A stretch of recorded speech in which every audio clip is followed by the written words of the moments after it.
Hi guys, आज के question answer है हमारे क्लास 12th हिंदी के चैप्टर पतंग से।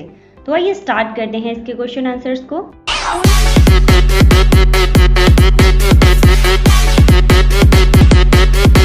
क्वेश्चन नंबर फर्स्ट है हमारा, सबसे तेज बौछारें गई भादो गया के बाद प्रकृति में जो परिवर्तन कवि ने दिखाया है उसका वर्णन अपने शब्दों में करें। तो गाइस इसका आंसर है, प्रकृति में परिवर्तन निरंतर होता रहता है, हर टाइम चेंजेस आते रहते हैं। जब तेज बौछारें अर्थात बरसात का मौसम चला गया, भादों के महीने की गर्मी भी चली गई, इसके बाद अश्विन का महीना शुरू हो जाता है। इस महीने में प्रकृति में अनेक चेंजेस होते हैं, मतलब परिवर्तन होते हैं। तो आपको पॉइंट बाय पॉइंट लिखना है, यहाँ पर मैंने आपको पॉइंट्स में ही दिया है। तो फर्स्ट पॉइंट है आपका, सुबह के सूरज की लालिमा बढ़ जाती है। सुबह के सूरज की लाली खरगोश की आंखों जैसी दिखाई देती है। एंड सेकेंड है, शरद ऋतु का आगमन हो जाता है, गर्मी समाप्त हो जाती है। थर्ड है, प्रकृति खिली खिली दिखाई देती है। फोर्थ है, आसमान नीला व साफ दिखाई देता है। फिफ्थ है, फूलों पर तितलियां मड़राती हुई दिखाई देती हैं। सिक्स्थ एंड लास्ट है हमारा, सभी लोग खुले मौसम में आनंदित हो रहे होते हैं। इसके बाद आता है हमारा क्वेश्चन नंबर सेकेंड।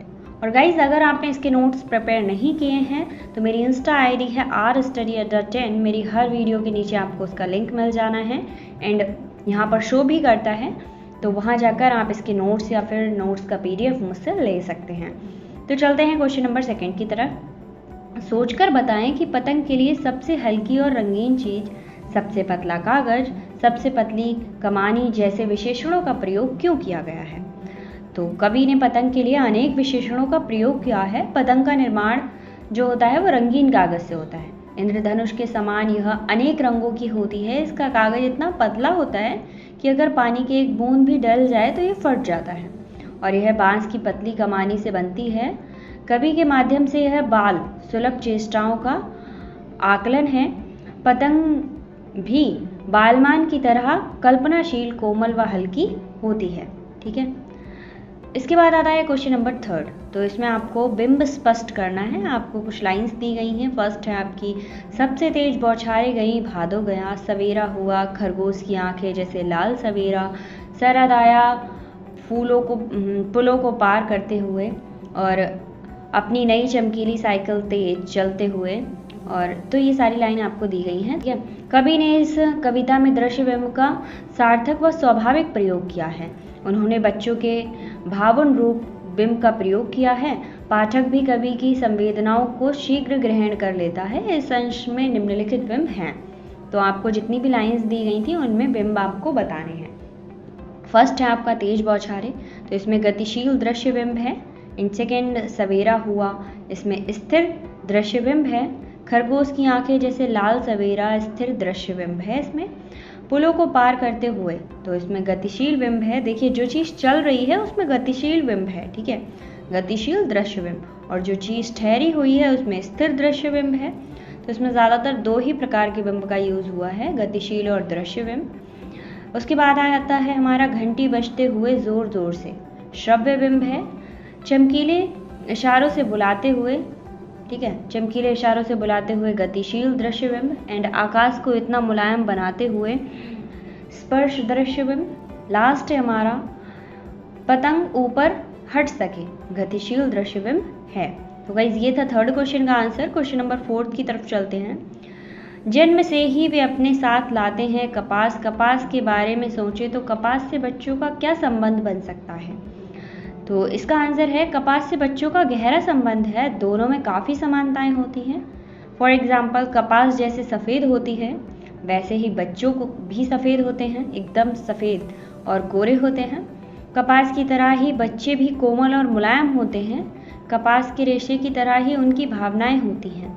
वास्तव में बच्चों की कोमलता कोमल भावनाओं का और उनकी मासूमियत का प्रतीक है। ठीक है, इसके बाद क्वेश्चन नंबर फिफ्थ है हमारी, पतंगों के साथ साथ वे भी उड़ रहे हैं, बच्चों को उड़ने से क्या संबंध बनता है। मतलब जब पतंग उड़ती है तो बच्चे ये सोचते हैं साथ साथ हम भी उड़ रहे हैं। तो इस लाइन को आपको क्लियर करना है, संबंध बताना है। तो इसका आंसर है, जिस तरह पतंग ऊपर उड़ती जाती है, ठीक उसी तरह बच्चों की आशाएं भी बढ़ती हैं। पतंग के साथ साथ उनकी भावनाएं भी उड़ती जाती हैं, अर्थात उनके मन में नई नई इच्छाएं और उमंगें आती हैं। वे भी आसमान की अनंत ऊंचाई तक पहुंचना चाहते हैं या जाना चाहते हैं ताकि वे अपनी हर इच्छा को पूरा कर सकें। इसके बाद आता है हमारा क्वेश्चन नंबर 6।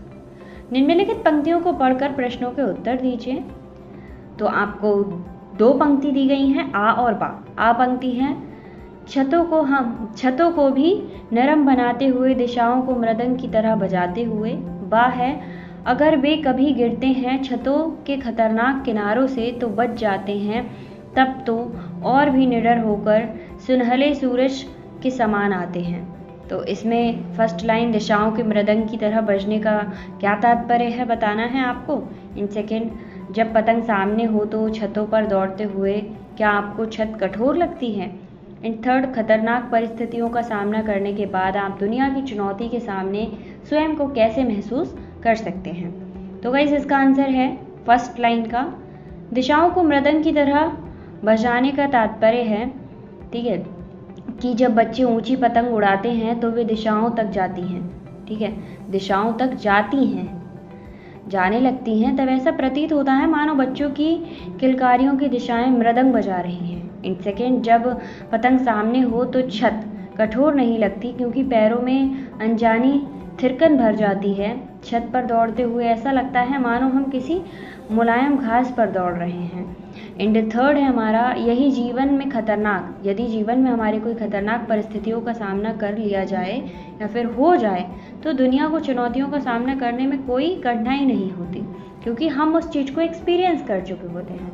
मुझे बहुत सहजता महसूस होती है, खतरनाक परिस्थितियों के आगे दुनिया की चुनौतियाँ स्वयं ही छोटी पड़ जाती हैं। तो गाइज ये थे इस चैप्टर के क्वेश्चन आंसर। ये आपका लास्ट क्वेश्चन था। आई होप आपकी समझ आया होगा, और अगर आपने इसके नोट्स नहीं बनाए हैं तो प्लीज़ मेरी इंस्टा आईडी पर जाइए, वहाँ से इसके नोट्स ले लीजिए। मिलते हैं नेक्स्ट चैप्टर के क्वेश्चन आंसर्स के साथ। Thank you so